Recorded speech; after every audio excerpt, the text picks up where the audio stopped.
ചെറിയ വസ്തുതകളെ ഉൾക്കൊള്ളിച്ച് ബാക്കിയെല്ലാം ഊതിപ്പെരുപ്പിച്ച ഫേക്കായിട്ടുള്ള കാര്യങ്ങളെ വെച്ചുകൊണ്ട് പ്രൊപ്പഗേറ്റ് ചെയ്യുന്നത്, വസ്തുതയാണെന്ന് തോന്നിപ്പിക്കുന്ന രീതിയിൽ ഉള്ള പ്രൊപ്പഗേഷൻ നടക്കുന്നത് എങ്ങനെയാണ്, അത് വലിയ കലാപങ്ങൾക്കും യുദ്ധങ്ങൾക്കും പോലും കാരണമായിട്ടുള്ളത് എങ്ങനെയാണെന്നൊക്കെ ചരിത്രം പരിശോധിച്ചാൽ നമുക്ക് കൃത്യമായിട്ട് മനസ്സിലാവും. ഈ സമീപകാല ചരിത്രത്തിൽ തന്നെ, ഇപ്പം നേരത്തെ പറഞ്ഞതുപോലെ സമീപകാല ചരിത്രത്തിൽ തന്നെ ഇറാഖ് അധിനിവേശത്തെ എങ്ങനെയാണ് അമേരിക്ക സാധ്യമാക്കിയത് എന്ന് ചോദിച്ചാൽ അതിനകത്ത് കൃത്യമായിട്ട് വെപ്പൺസ് ഓഫ് മാസ് ഡിസ്ട്രക്ഷൻ എന്ന് പറയുന്ന ഒരു വലിയ നുണയെ പെരുപ്പിച്ച് കാട്ടി ലോകമാധ്യമങ്ങളെ കൊണ്ട് മുഴുവൻ അതിനെ ഏറ്റെടുപ്പിച്ച് അതിനെക്കൊണ്ട് ആഗോളതലത്തിൽ ചർച്ചകൾ ഉണ്ടാക്കിപ്പിച്ച് അങ്ങനെ ഉണ്ട് എന്ന് ഇറാഖിലെ ആളുകൾക്ക് പോലും തോന്നിപ്പിക്കുന്ന തരത്തിൽ ഒരു ഫോൾസ് ആയിട്ടുള്ള പ്രൊപ്പഗേഷൻ നടത്തി എല്ലാത്തരം മീഡിയയെ കൊണ്ടും അത് ഏറ്റുപറയിച്ചതിന് ശേഷം ഒരു വലിയ യുദ്ധത്തിന്, ഒരു അധിനിവേശത്തിന് സാധുത ഉണ്ടാക്കിയെടുക്കുകയാണ് ചെയ്തത്. അത് എല്ലാത്തരം യുദ്ധങ്ങൾക്ക് പിന്നിലും കലാപങ്ങൾക്ക് പിന്നിലും നമുക്ക് നോക്കിയാൽ മനസ്സിലാവും ഇത്തരത്തിലുള്ള ഫോൾസ് ആയിട്ടുള്ള അലിഗേഷൻസ് ഭരണകൂടം, അധികാരം അല്ലെങ്കിൽ മുതലാളിത്തം, അതല്ലെങ്കിൽ അധികാര കേന്ദ്രങ്ങൾ എങ്ങനെയാണ് ചെയ്തിട്ടുള്ളത്. അത് മീഡിയ ആയിട്ട് മാത്രമായി ചേർത്ത് വെക്കേണ്ട ഒരു സംഗതിയേ അല്ല. ഇന്ത്യയിലേക്ക് വരികയാണെങ്കിൽ ഇന്ത്യയുടെ നിർണായകമായ ചരിത്ര സന്ധികളിലെല്ലാം നോക്കിക്കഴിഞ്ഞാൽ ഈ ഒരു ഫേക്ക് അലിഗേഷൻസ് അല്ലെങ്കിൽ ഫേക്ക് പ്രൊപ്പഗാൻഡ എങ്ങനെയാണ് പ്രവർത്തിച്ചിട്ടുള്ളത് എന്ന് മനസ്സിലാവും. ഏറ്റവും ഒടുവിലത്തെ ഉദാഹരണം നോക്കുകയാണെങ്കിൽ ഗുജറാത്ത് കലാപം, 2002 ഗുജറാത്ത് വംശഹത്യക്ക് അതിൻ്റെ തുടക്കം എവിടെയായിരുന്നു എന്ന് നോക്കിയാൽ ഒരു സന്ദേശം എന്ന് പറയുന്ന ഒരു മാധ്യമത്തിൽ, ഒരു പത്രത്തിൽ ഹിന്ദു യുവതികളെ ബലാത്സംഗം ചെയ്തു കൊന്നു എന്ന് പറയുന്ന ഒരു വാർത്ത ഫോൾസായിട്ട് പ്രചരിപ്പിക്കുകയാണ്. അതിന് വലിയ പ്രചാരം കിട്ടുകയാണ്. അത് മനുഷ്യരിലുണ്ടാക്കുന്ന ഒരു പ്രതികാര മനോഭാവത്തെ ആളിക്കത്തിക്കാൻ വേണ്ടി 4-5 ദിവസം ആ വാർത്തയെ പ്രചരിക്കാൻ ഭരണകൂടം തന്നെ ഒത്താശ ചെയ്തുകൊണ്ട് ശ്രമിക്കുകയും അത് വിജയകരമായി പൂർത്തിയാക്കുകയും അതിനെ തുടർന്ന് ആളുകളുടെ മനസ്സിൽ മുഴുവൻ ഒരു മതത്തിനെതിരായ ഒരു വലിയ വിദ്വേഷം ഉണ്ടാവുകയും പ്രചരിപ്പിക്കുകയും അത് ഒരു കലാപത്തിലെ ഓൾറെഡി ഒരു എന്താ പറയുക ട്രെയിൻ അപകടം ഉണ്ടാകുന്ന ഗോദ്ര സംഭവത്തിന് ശേഷം ഇത്തരം ഒരു വാർത്തയും കൂടെ വന്ന് അതിനെ ഭീകരമായിട്ട് പ്രചരിപ്പിച്ച് ഇതാണ് അവിടുത്തെ സ്ത്രീകൾക്ക് നേരെ ഇത്രയും അധികം ബലാത്സംഗങ്ങളും റേപ്പും ആക്രമണങ്ങളും ഒക്കെ കൂടാനുള്ളൊരു മാനസിക നില ഓപ്പോസിഷൻ ഉണ്ടാക്കി കൊടുത്തതിൻ്റെ ഒരു കാരണം ഈ സന്ദേശ വാർത്തയും അത് പ്രചരിപ്പിച്ച രീതിയുമായിരുന്നു. അത് 5-8 ദിവസങ്ങൾ കഴിഞ്ഞപ്പോൾ ചെറിയൊരു തിരുത്തു കൊടുത്തു. അതുകൊണ്ട് ഒരു കാര്യം ഉണ്ടായില്ല. ഈ പറയുന്ന വാർത്ത പ്രചരിക്കുകയും കലാപം ആളിക്കത്തുകയും ആയിരക്കണക്കിന് ആളുകൾ കൊല്ലപ്പെടുകയും ഭരണകൂടം ഇത് നടക്കട്ടെ എന്ന് പറഞ്ഞുകൊണ്ട് നോക്കി നിൽക്കുകയൊക്കെ ചെയ്തത് ചരിത്രമാണ്. നമുക്കറിയാം. ഇതെല്ലാം വസ്തുതകളായി പിന്നീട് പുസ്തകങ്ങളായി റാണായൂബിൻ്റെ പുസ്തകമൊക്കെ ആയിട്ട് പിന്നീട് വരികയും ഒരുപാട് വസ്തുതാന്വേഷണ റിപ്പോർട്ടുകളും അന്വേഷണവും ഒക്കെ നടന്നിട്ടുള്ള സംഗതികളാണ്. നമ്മൾ ഏത് ഭാഗത്ത് നിന്നിട്ടാണ് ഈ കാര്യങ്ങളെ കാണുന്നത് എന്നതാണ് ആ നരേഷനെ നമുക്ക് സ്വീകാര്യമാക്കുന്നതും നമുക്ക് എതിരാക്കുകയും ചെയ്യുന്നത്. ഒരു RSS സംഘപരിവാറിനെ സംബന്ധിച്ചിടത്തോളം, സംഘപരിവാർ മനോഗതിയുള്ള ഒരാളെ സംബന്ധിച്ചിടത്തോളം ആ വാർത്തയായിരിക്കും ശരി, ആ വാർത്തയാണ് വസ്തുത എന്നവർ കരുതും. തിരിച്ച് നമ്മൾ മനുഷ്യപക്ഷത്ത് നിൽക്കുകയാണെന്നുണ്ടെങ്കിൽ നമുക്ക് ആ വാർത്ത സത്യാനന്തര കാലത്തെ നുണപ്രചാരണമായിട്ട് നമുക്ക് മനസ്സിലാവും. മറ്റൊരു ചരിത്ര സന്ധിയുണ്ട്, ബാബറി മസ്ജിദ് തകർക്കപ്പെടുന്നതിന് മുൻപ് ഉണ്ടാക്കിയിട്ടുള്ള പ്രൊപ്പഗേഷൻ എന്താണെന്ന് നമുക്കറിയാം. ചരിത്രകാലത്തെ എവിടെയോ ഉണ്ടായിരുന്ന ഒരു പള്ളിക്കടിയിൽ ഒരു അമ്പലം ഉണ്ടായിരുന്നു എന്ന നരേറ്റീവ് ബോധപൂർവം സൃഷ്ടിക്കുകയും അതിന് തെളിവുകൾ ഉണ്ട് എന്ന രീതിയിൽ സയന്റിസ്റ്റുകളെ പോലും കൂട്ടുപിടിച്ച് അവർ വലിയ നരേഷൻ ഉണ്ടാക്കിയെടുക്കുകയും ഇതിനെ സാധുതയുണ്ടാക്കിയെടുക്കുകയും അത്തരത്തിലുള്ള ഒരു ഇന്ത്യൻ ചരിത്രത്തെ ബാബറി മസ്ജിദിന് മുൻപും ശേഷവും എന്ന് വേർതിരിക്കാൻ തക്കവണ്ണം ശേഷിയുള്ള വിധ്വംസകമായ ഒരു നരേഷൻ ഉണ്ടാക്കിയെടുക്കുന്നതിൽ വലതുപക്ഷം വിജയിക്കുകയും ചെയ്തു. അതിനു മുമ്പിലേക്ക് പോയി കഴിഞ്ഞാൽ അടിയന്തരാവസ്ഥ എടുത്ത് നോക്കിക്കഴിഞ്ഞാൽ അടിയന്തരാവസ്ഥ കാലത്തിന് ഒരു വേറിട്ട നരേഷൻ കോൺഗ്രസ്സുകാർ പറയുന്നത് നമുക്ക് കേൾക്കാൻ പറ്റും. അക്കാലത്ത് ബസ്സുകൾ കൃത്യമായി ഓടിയിരുന്നു, ട്രെയിൻ കൃത്യമായി ഓടിയിരുന്നു, പരീക്ഷകൾ കൃത്യമായി നടന്നിരുന്നു, ആളുകൾ കവലയിൽ കൂട്ടം കൂടി നിന്നിരുന്നില്ല എന്നൊക്കെ പറഞ്ഞിട്ടുള്ളൊരു നരേഷനുണ്ട്. അത് ആ ഭാഗത്ത് നിൽക്കുന്ന ആളുകൾക്ക് വസ്തുതയാണ്. പക്ഷേ അധികാരത്തിൻ്റെ ദുരധികാരത്തിൻ്റെ ഹിംസാത്മകമായ ഒരു ഭരണകൂട പ്രയോഗമായി മനസ്സിലാക്കുന്നവർക്ക് അത് സത്യാനന്തര കാലത്തെ പ്രൊപ്പഗേഷനായിട്ട് മനസ്സിലാക്കാനും സാധിക്കും. ഇതാണ് അതിൻ്റെ ഒരു വസ്തുത എന്ന് പറയുന്നത്. നമ്മൾ ഏത് വശത്ത് നിന്നിട്ടാണ്, ഏത് നരേഷനോടാണ് ചേർന്ന് നിൽക്കുന്നത് എന്ന് നമ്മൾ തീരുമാനിക്കുന്ന ആ ഒരു സംഗതിയിലാണ് ഈ നരേഷൻ്റെ വിഭാഗീയത, അല്ലെങ്കിൽ അതിൻ്റെ ഒരു പക്ഷത്ത് മാധ്യമങ്ങൾ നിൽക്കുന്നു എന്ന് പറയുന്നത്. ഏറ്റവും പുതുതായിട്ട് നമ്മൾ ഇക്കഴിഞ്ഞ ലോക്സഭ ഇലക്ഷനിലേക്ക് വരികയാണെങ്കിൽ, ലോക്സഭ ഇലക്ഷനെ നരേന്ദ്രമോദിയുടെ വലതുപക്ഷ സർക്കാർ എങ്ങനെയാണ് മാധ്യമങ്ങളെ ഉപയോഗിച്ച് മാനിപ്പുലേറ്റ് ചെയ്യാൻ ശ്രമിച്ചത് എന്ന് വളരെ വിശദമായ പഠനങ്ങളും നിരീക്ഷണങ്ങളും ഒക്കെ പുറത്തു വന്നിട്ടുള്ളതാണ്. നമുക്കറിയാം, നാഷണൽ മീഡിയയെ മുഴുവൻ, ഗോദി മീഡിയ എന്ന പ്രയോഗം തന്നെയുണ്ട്, നാഷണൽ മീഡിയയെ മുഴുവൻ തങ്ങളുടെ വലതുപക്ഷ പ്രൊപ്പഗേഷന് വേണ്ടി, നുണപ്രചാരണത്തിന് വേണ്ടി, ഇല്ലാത്ത സംഗതികളെ ഊതിപ്പെരിപ്പിച്ചുകൊണ്ട് ജനങ്ങൾക്കിടയിൽ പ്രചരിപ്പിക്കുന്നതിന് വേണ്ടി ഒരു ലെഗസി മീഡിയയെ മുഴുവൻ പലതരത്തിൽ അവർ ഉപയോഗപ്പെടുത്തി. പലതിനെയും വില കൊടുത്തു വാങ്ങി, അദാനിയെയും അംബാനിയെയും പോലുള്ള മുതലാളിമാരെ ഉപയോഗിച്ച് ഒരു വലിയ ഒരു വലിയ വിഭാഗം ന്യൂസ് ചാനലുകളെ വില കൊടുത്തു വാങ്ങി, അവിടുത്തെ ജേർണലിസ്റ്റുകളെ വില കൊടുത്തു വാങ്ങി, പുതുതായിട്ട് മീഡിയ തുടങ്ങി, PR ഏജൻസികളെ ഉപയോഗിച്ചു, മെറ്റയെ പോലും ഉപയോഗിച്ചു. അങ്ങനെ വലതുപക്ഷ പ്രചാരണത്തിന്, വസ്തുതാവിരുദ്ധമായ പ്രചാരണങ്ങൾ നടത്തുന്നതിന് വേണ്ടി ഒരു വലിയ വിഭാഗം വലതുപക്ഷ മാധ്യമങ്ങളെ, അല്ലെങ്കിൽ അതുവരെ വലതുപക്ഷമാണെന്ന് നമ്മൾ കരുതാതിരുന്ന മാധ്യമങ്ങളെ വലതുപക്ഷ ഛായയിലേക്ക് പതുക്കെ പതുക്കെ കൂട്ടിച്ചേർത്ത് എടുത്തു. മൂലധനത്തോടുകൂടി, മൂലധന താല്പര്യങ്ങളോടുകൂടി, മുതലാളിത്തത്തെ ഉപയോഗിച്ചുകൊണ്ട്, മുതലാളിത്തവും ഭരണകൂടവും മാധ്യമങ്ങളെ കൃത്യമായി വില കൊടുത്ത് വാങ്ങി തങ്ങളുടെ വലതുപക്ഷ നരേഷൻ പ്രൊപ്പഗേറ്റ് ചെയ്യുന്നതിനും തെരഞ്ഞെടുപ്പ് വിജയിക്കുന്നതിനും വേണ്ടി അതിനെ ഉപയോഗപ്പെടുത്തി. പക്ഷേ അവിടെ പ്രശ്നം സങ്കീർണ്ണ. ഈ പുതിയ ഡിജിറ്റൽ മീഡിയ കാലത്ത് അത്ര എളുപ്പത്തിൽ ഈ പ്രൊപ്പഗേഷൻ നടക്കുന്നില്ല എന്നുള്ളൊരു പോസിറ്റീവ് ഒരു കാര്യവും കൂടെ നമ്മൾ മനസ്സിലാക്കേണ്ടതുണ്ട്. 2016 ഈ പോസ്റ്റ് ട്രൂത്ത് മീഡിയയോട് ചേർത്ത് വെച്ച് ഡിക്ഷണറികളിലൊക്കെ ഈ പ്രയോഗം ഇടം പിടിക്കുന്നത്. പക്ഷെ അതിനു മുമ്പേ തന്നെ ഈ ആശയം പ്രചരിപ്പിച്ചിരുന്നു എന്ന് നമ്മൾ മനസ്സിലാക്കുന്നുണ്ട്. ഡിജിറ്റൽ മീഡിയ ഇത്രയും പ്രചാരത്തിൽ വന്നതോടുകൂടി, ഇന്റർനെറ്റ് സൗജന്യമായതോടുകൂടി, ഡിജിറ്റൽ മീഡിയയുടെ സാധ്യതകൾ വലുതായി ആളുകൾക്ക് മനസ്സിലാവാൻ തുടങ്ങിയതോടുകൂടി, ഡിജിറ്റൽ മീഡിയയുടെ സാധ്യതകളെ മാധ്യമങ്ങളും വ്യക്തികളും സിറ്റിസൺ ജേർണലിസ്റ്റുകളും എല്ലാം ഉപയോഗപ്പെടുത്താൻ തുടങ്ങിയതോടുകൂടി ഈ ലെഗസി മീഡിയയുടെ വലതുപക്ഷവൽക്കരണത്തെ കുറേയൊക്കെ എതിർക്കാനും കുറേയൊക്കെ അതിനോട് ചേർന്ന് നിൽക്കാനും ശ്രമിക്കുന്ന ഒരു കാഴ്ചയും കൂടെ നമ്മൾ കാണുന്നുണ്ട്. പൂർണ്ണമായിട്ടും ഡിജിറ്റൽ മീഡിയ മുഴുവൻ ലെഗസി മീഡിയയ്ക്ക് പ്രതിപക്ഷമായി നിൽക്കുന്നു എന്ന വാദങ്ങളൊന്നും നിലനിൽക്കുന്നതല്ല. ഒരേ സമയം ഈ ഡിജിറ്റൽ മീഡിയയുടെ സാധ്യതകളെ ഉപയോഗിച്ച് ഈ മുതലാളിത്തവും ഈ ഭരണകൂടവും തന്നെ ഡിജിറ്റൽ മീഡിയ വ്യക്തികളെയും സ്ഥാപനങ്ങളെയും ലെഗസി മീഡിയ ഈ ഗ്രൂപ്പുകളെയൊക്കെ വാങ്ങിക്കുമ്പോഴും അതിനെ അത്ര എളുപ്പത്തിൽ വിജയിക്കാൻ പറ്റാത്ത ഒരു പ്രതിരോധം ഇപ്പുറത്ത് സൃഷ്ടിക്കപ്പെടുന്നുണ്ട്. അത് നമുക്ക് ഈ ഇലക്ഷനിൽ വളരെ മുമ്പ് നടന്ന 2014-ലെയും 2019-ലെയും ഇലക്ഷൻ മാതിരിയല്ല.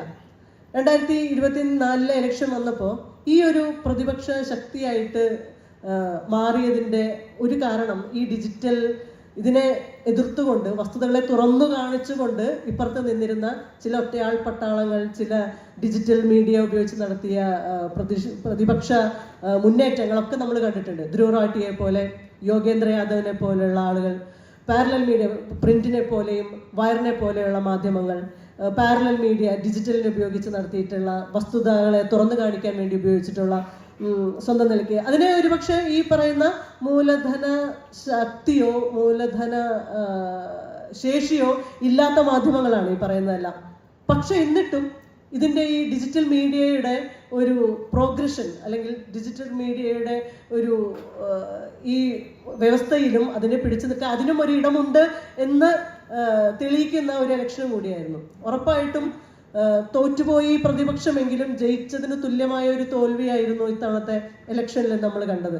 അത് പിന്നീടുള്ള ഇപ്പോൾ കാലത്ത് ഈ ഇലക്ഷന് ശേഷം നരേന്ദ്രമോദി സർക്കാരിൻ്റെ ഈ പഴയ ഒരു അപ്രമാദിത്വം അല്ലെങ്കിൽ ഒരു ദുരധികാര പ്രവണതകളെ അതതിൻ്റെ ആശയത്തിലോ അതിൻ്റെ സംഘപരിവാർ എന്താ പറയുക നീരാളി പിടുത്തത്തിലോ ഒന്നും പുറകോട്ട് പോയിട്ടില്ലെങ്കിലും എവിടെയൊക്കെയോ നമുക്കൊരു പ്രതീക്ഷ വരുന്നുണ്ട്. ഇത് പഴയ പോലെ ഒരു എന്താ പറയുക ഒരു ഏകാധിപത്യത്തിലേക്ക് പോവില്ല എന്നൊരു തോന്നലുണ്ടാക്കിയ ഒരു ഇലക്ഷനും കൂടിയായിരുന്നു അത്.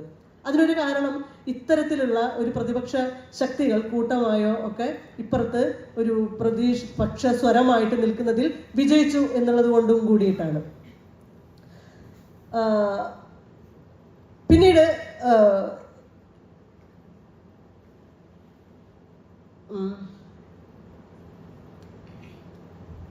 പക്ഷേ ഡിജിറ്റൽ മീഡിയയുടെ സാധ്യതകളെ, ഡിജിറ്റൽ മീഡിയയുടെ ഇത്തരത്തിലുള്ള മൂലധന താല്പര്യങ്ങളില്ലാതെ പ്രവർത്തിക്കുന്ന സാധ്യതകളെ എങ്ങനെയാണ് നമ്മൾ ഇടതുപക്ഷം എന്ന് കരുതുന്ന അല്ലെങ്കിൽ ഇത്തരത്തിലുള്ള നരേന്ദ്രമോദി സർക്കാർ ഈ പറയുന്ന മാധ്യമങ്ങളെ മുഴുവൻ വിലക്കെടുത്തതിൻ്റെ ശേഷി, അവരുടെ സാമ്പത്തിക ശേഷി എന്ന് പറയുന്നത് അദാനിയും അദ്വാനിയുമാണ് എന്ന് നമുക്കറിയാം.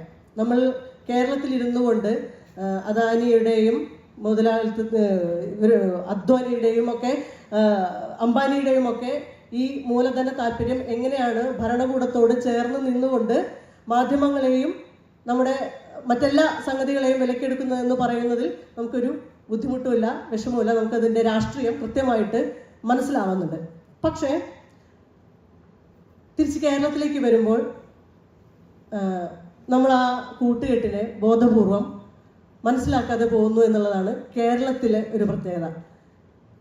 വിഴിഞ്ഞം തുറമുഖം ഇവിടെ വരുമ്പോൾ നമുക്ക് മുതലാളിത്തത്തോട് പ്രശ്നമില്ല, നമ്മൾ വികസനത്തിനോട് അടുത്തു നിൽക്കുന്നവരായി മാറുന്നു.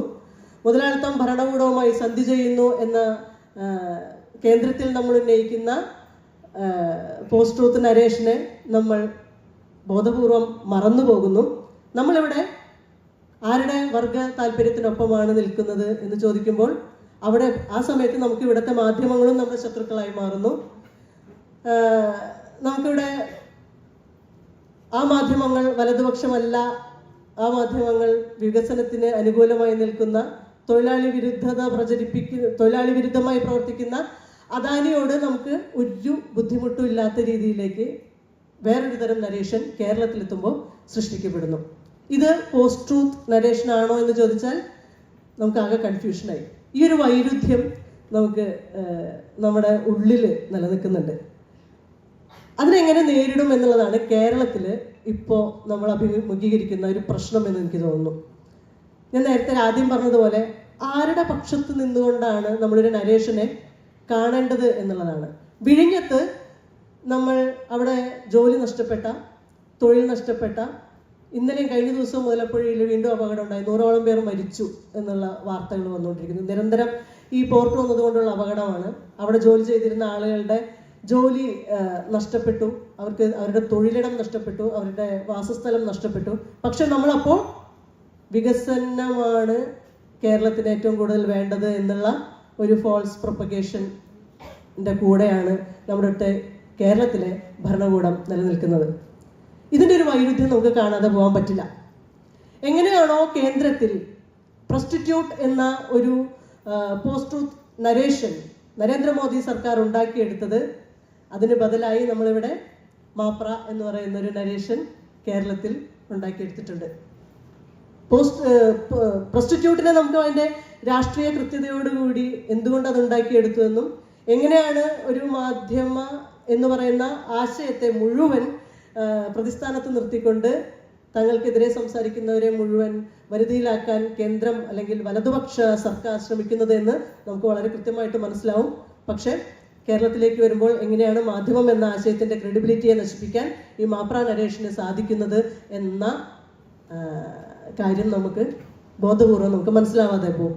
ഇതാണ് പോസ്റ്റ് ട്രൂത്തിൻ്റെ ഒരു വൈരുദ്ധ്യം എന്ന് കേരളത്തിൽ ഇരുന്നുകൊണ്ട് നോക്കുമ്പോൾ മനസ്സിലാവുന്നത്. ഇതുപോലെ ഒരുപാട് ഉദാഹരണങ്ങൾ നമുക്ക് കാണാൻ പറ്റും. അർബൻ നക്സലുകൾ എന്ന് പറഞ്ഞുകൊണ്ട് നരേന്ദ്രമോദി സർക്കാരിനെ, വലതുപക്ഷ സർക്കാരിൻ്റെ രാഷ്ട്രീയത്തെ നിരന്തരം ചോദ്യം ചെയ്തിരുന്ന ആളുകളെ മുഴുവൻ, മനുഷ്യാവകാശ പ്രവർത്തകരെ മുഴുവൻ അർബൻ നക്സലുകൾ എന്ന ഒരു പോസ്റ്റ് ട്രൂത്ത് നരേഷൻ കൊണ്ട് വിവക്ഷിച്ച് അവരെ മുഴുവൻ ജയിലിലിട്ട് ഒരു ഇപ്പോഴും പുറത്തു വരാൻ കഴിയാതെ റോണാൾഡ്സിനും പോലുള്ള ആളുകളൊക്കെ ജയിലിൽ കിടക്കുന്ന ഒരു അവസ്ഥയുണ്ട്. സ്റ്റാൻ സ്വാമി ഒരു സ്ട്രോ പോലും വെള്ളം കുടിക്കാനുള്ള ഒരു സ്ട്രോ പോലും നിഷേധിക്കപ്പെട്ട് മരിച്ചുപോയി. കഴിഞ്ഞ ദിവസം സായിബാബ മരിച്ചുപോയി. അദ്ദേഹം 10 വർഷമാണ് ഈ പോസ്റ്റ് ട്രൂത്ത് നരേഷന്റെ ഒരു വിക്റ്റിമായിക്കൊണ്ട് ജയിലിൽ വിചാരണ പോലും ഇല്ലാതെ ഒരു ഭരണകൂടം, വലതുപക്ഷ ഭരണകൂടം അദ്ദേഹത്തെ തടവിലിട്ടത്. കഴിഞ്ഞ ദിവസം അദ്ദേഹത്തിൻ്റെ ഒരു പ്രസംഗം നിങ്ങളെല്ലാവരും കണ്ടിട്ടുണ്ടാവുമെന്ന് എനിക്കറിയില്ല. 90% അംഗപരിമിതനായ ഒരു വ്യക്തി, ഒരു പ്രൊഫസർ, ഏറ്റവും താഴെത്തട്ടിലുള്ള ജീവിത സാഹചര്യങ്ങളിൽ നിന്ന് അദ്ദേഹത്തിൻ്റെ അമ്മ കയ്യിലെടുത്തുകൊണ്ടാണ് സ്കൂളിൽ കൊണ്ടുപോയിരുന്നതെന്ന് അദ്ദേഹം വിതുമ്പിക്കൊണ്ട് പറയുന്നുണ്ടായിരുന്നു ആ വീഡിയോയിൽ. ആ അമ്മ ആശുപത്രിയിൽ കിടക്കുന്ന സമയത്ത് കാണാൻ സായിബാബയെ ഭരണകൂടം അനുവദിച്ചില്ല.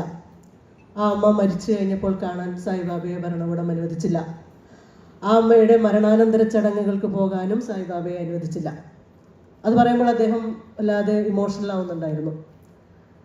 ഒരു മനുഷ്യന് അദ്ദേഹം ചെയ്തത്, മനുഷ്യാവകാശ പ്രവർത്തകനായിരുന്നു, മാവോയിസ്റ്റാണ്. മാവോയിസ്റ്റ് ആവുന്നത് ഇന്ത്യയിൽ കുറ്റകരമല്ല എന്ന സുപ്രീം കോടതി വിധികളും മാവോയിസ്റ്റ് ലിറ്ററേച്ചർ വായിക്കുന്നത് തെറ്റല്ല എന്നുള്ള നരേഷനൊക്കെ നിലനിൽക്കുമ്പോഴും മാവോയിസ്റ്റ് ബന്ധം ആരോപിച്ചുകൊണ്ടാണ് ഈ പറയുന്ന ആളുകളെ മുഴുവനും ജയിലിലടച്ചത്. നമുക്കറിയാം, അത്തരം ആളുകളുടെ മുഴുവൻ കമ്പ്യൂട്ടറുകളൊക്കെ മാനിപ്പുലേറ്റ് ചെയ്തിട്ടാണ് വിവരങ്ങൾ കുത്തിവെച്ചിട്ടുണ്ട്, അതിനകത്ത് ഇൻപുട്ട് ചെയ്ത് വെച്ചിരുന്നത്, അതാണ് തെളിവായിട്ട് സ്വീകരിച്ചിരുന്നത് എന്നൊക്കെ നമുക്കറിയാം. അപ്പോൾ അവിടെ ആരാണ് ഈ ഫോൾസ് നരേഷൻ ഉണ്ടാക്കുന്നത്? ഭരണകൂടമാണ് ഉണ്ടാക്കുന്നത്, മാധ്യമങ്ങളല്ല.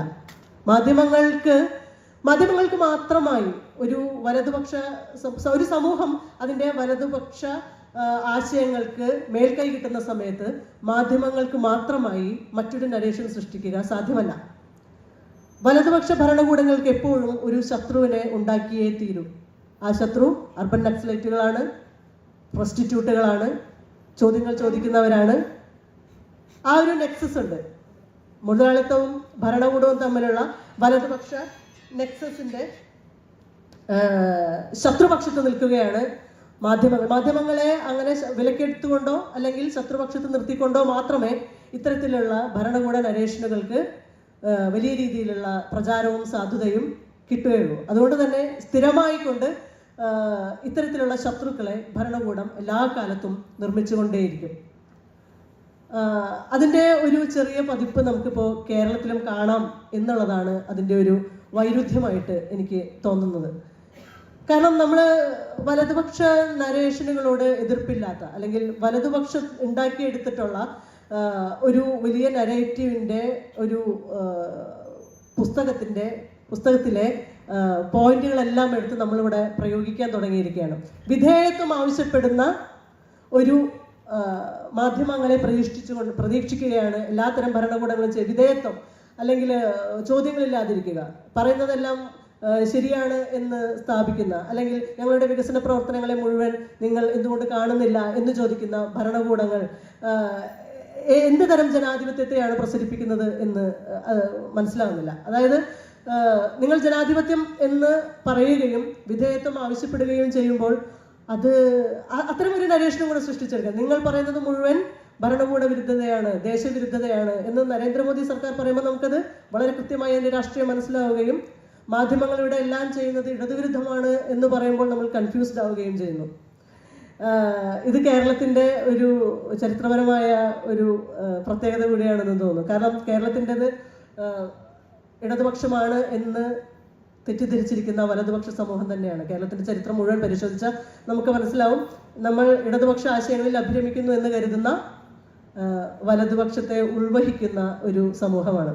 അതുകൊണ്ടാണ് നമുക്ക് ഇത്തരത്തിലുള്ള ചോദ്യങ്ങളിൽ കൺഫ്യൂഷൻ ഉണ്ടാകുന്നത്. നമുക്ക് രാഷ്ട്രീയമായ ഒരു തീർപ്പിലേക്ക് എത്തിച്ചേരാൻ പറ്റാത്തത്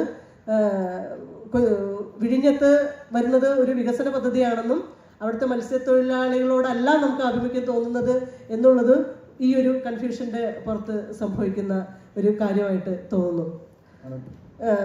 ഇതുപോലെ ഈ പോസ്റ്റ് ട്രൂത്ത് നരേഷൻ ഞാൻ പറയാൻ ശ്രമിച്ചത് ഇതാണ്. അത് മാധ്യമങ്ങളുമായി മാത്രം ചേർത്ത് നിർത്തി വായിക്കേണ്ട, കാണേണ്ട ഒരു ആശയമേ അല്ല. ഇത് എങ്ങനെയാണോ ഭരണകൂടങ്ങൾ ഒരു ഭരണകൂടത്തിനെതിരായിട്ടുള്ള ഒരു വലിയ രീതിയിലുള്ള സമരങ്ങൾ അല്ലെങ്കിൽ പ്രതിഷേധ സ്വരങ്ങൾ ഒരു പൊതുസമൂഹത്തിൽ രൂപപ്പെടുമ്പോഴാണ് അതിൻ്റെ മാറ്റൊലി മാധ്യമങ്ങളിൽ റിഫ്ലക്റ്റ് ചെയ്യുക. നമുക്കറിയാം കർഷക സമരം എങ്ങനെയാണ് ആ തരത്തിലുള്ള ഒരു തോന്നലുണ്ടാക്കിയതെന്ന് നമുക്കറിയാം. കർഷക സമരം തുടങ്ങിയ കാലത്തൊന്നും മാധ്യമങ്ങൾ അത്ര വലിയ കാര്യമായിട്ട് ഏറ്റെടുത്തിരുന്നില്ല. പക്ഷേ അത് ഒരു വൻ ജനാവലി അതിൻ്റെ പ്രതിഷേധ സ്വരവുമായി ഒരു കേന്ദ്ര സർക്കാരിനെ പിടിച്ചുകുലുക്കി ഒരു വർഷത്തോളം അതിന് ചുറ്റും നിന്നപ്പോൾ അത് ഏറ്റെടുക്കാതെ നിവൃത്തിയില്ലാതെ വന്നു മാധ്യമങ്ങൾക്ക് എന്നുള്ളതാണ്. പുറത്ത് അത് ഏറ്റെടുക്കാനുള്ളൊരു രാഷ്ട്രീയം പുറത്ത് രൂപപ്പെട്ടത്. അതിന് എൻ്റെ കൂടെ കർഷക സമരത്തിന്റെ കൂടെ ഇടതുപക്ഷമുണ്ടായിരുന്നു, ബഹുജന സംഘടനകൾ ഉണ്ടായിരുന്നു, പ്രാദേശിക പാർട്ടികൾ ഉണ്ടായിരുന്നു. അവരെല്ലാവരും കൂടെ ചേർന്നാണ് ഒരു വലിയ സമരമായിട്ട് മാറിയത്. അത് സ്വാഭാവികമായിട്ടും മാധ്യമങ്ങൾക്ക് ഏറ്റെടുക്കേണ്ടി വന്നു. അത്തരത്തിലുള്ള ഒരു സാഹചര്യം പൊതുസമൂഹത്തിൽ ഉരുവം കൊള്ളുമ്പോഴും രൂപപ്പെടുമ്പോഴും മാത്രമാണ് അത് മാധ്യമങ്ങൾക്ക് നിർബന്ധപൂർവ്വം ഏറ്റെടുക്കപ്പെടേണ്ടി വരിക. അല്ലാതെ മാധ്യമങ്ങൾ മാത്രമായിട്ട് ഒരു നരേറ്റീവ് സൃഷ്ടിക്കുക എന്ന് പറയുന്നത് സാധ്യമല്ല. അത് നമുക്ക് വെറുതെ തോന്നുന്നതാണ്. അത്തരത്തിലുള്ള ചെറിയ ചെറുത്തുനിൽപ്പുകളൊക്കെ സാധ്യമാവുമായിരിക്കും. പക്ഷെ മൂലധന താല്പര്യങ്ങൾ നിലനിൽക്കുന്ന ഒരു സമൂഹത്തിൽ, ഒരു പൊതുസമൂഹത്തിൽ ഉണ്ടായി വരുന്ന ഒരു ടെമ്പറിന്റെ പുറത്ത് അല്ലാതെ മാധ്യമങ്ങൾക്ക് മാത്രമായിട്ട് ഒരു നരേറ്റീവ് സൃഷ്ടിക്കാനോ കുറെ കാലം സസ്റ്റെയിൻ ചെയ്യാനോ ഈ ഒരു വിപണിക്കകത്ത് സാധ്യമല്ല. മറ്റ് ചെറുത്തുനിൽപ്പുകൾ ഉണ്ടാവുന്ന മാധ്യമങ്ങളാവട്ടെ സസ്റ്റെയിൻ ചെയ്യാനും നിലനിൽക്കാനും പാടുപെടുകയും ചെയ്യും. ഈ ഒരു വൈരുദ്ധ്യം തന്നെയാണ് ഭരണകൂടത്തിന്റെ അവർക്ക് അനുകൂലമാവുന്ന ഒരു ഘടകവും കൂടിയിട്ട്. പക്ഷേ ഡിജിറ്റൽ കാലത്ത്, ഡിജിറ്റൽ മാധ്യമങ്ങളുടെ കാലത്ത്, ഡിജിറ്റൽ പ്രോഗ്രഷന്റെ കാലത്ത് എനിക്ക് തോന്നുന്നു ഇത്തരത്തിലുള്ള ജനാധിപത്യത്തിനും ഒരേ സമയം ദുരധികാര പ്രവണതകൾക്കും ഒരേ സമയം ജനാധിപത്യത്തിനുമുള്ള ഒരു സ്പേസ് ഈ പുതിയ കാലത്തെ ഡിജിറ്റൽ സ്പേസിനകത്ത് നിലനിൽക്കുന്നുണ്ട് എന്നുള്ളതാണ്. അത് ഏത് തരത്തിൽ വേണമെങ്കിലും മറിയാം. ഇത് വേണമെങ്കിൽ മുഴുവൻ ഭരണകൂടത്തിന് അനുകൂലമായ വലതുപക്ഷ പ്രൊപ്പഗേഷന് വേണ്ടി ഉപയോഗിക്കാം. തിരിച്ച് ചെറിയ ചെറുത്തുനിൽപ്പുകളെ എല്ലാം ഒന്നിച്ചു കൊണ്ടുവന്ന് ഒരു വലിയ നരേഷൻ രൂപപ്പെടുന്നതിലേക്കും വേണമെങ്കിൽ വഴിവെക്കാം. പക്ഷെ അതിന് പുറത്ത് ഒരു അപ്പൊ ഇതിന് ഏത് പക്ഷത്താണ് നമ്മൾ നിൽക്കുക എന്നുള്ളതാണ് പ്രശ്നം. അത് നമ്മുടെ തീരുമാനമാണ്. അതിന് വേണ്ടത് കൃത്യമായ ഒരു രാഷ്ട്രീയ ബോധ്യമാണ് എന്ന് ഞാൻ കരുതുന്നു. അതൊരു ഇടതുപക്ഷ രാഷ്ട്രീയ ബോധ്യവുമായിരിക്കണം. അവിടെയാണ് നമ്മുടെ ഈ പോസ്റ്റ് ട്രൂത്ത് നരേഷനുകളിൽ നമ്മൾ ഏത് പക്ഷത്ത് നിൽക്കുന്നു എന്നുള്ളത് തീരുമാനിക്കപ്പെടുക എന്ന് തോന്നുന്നു. Thank you.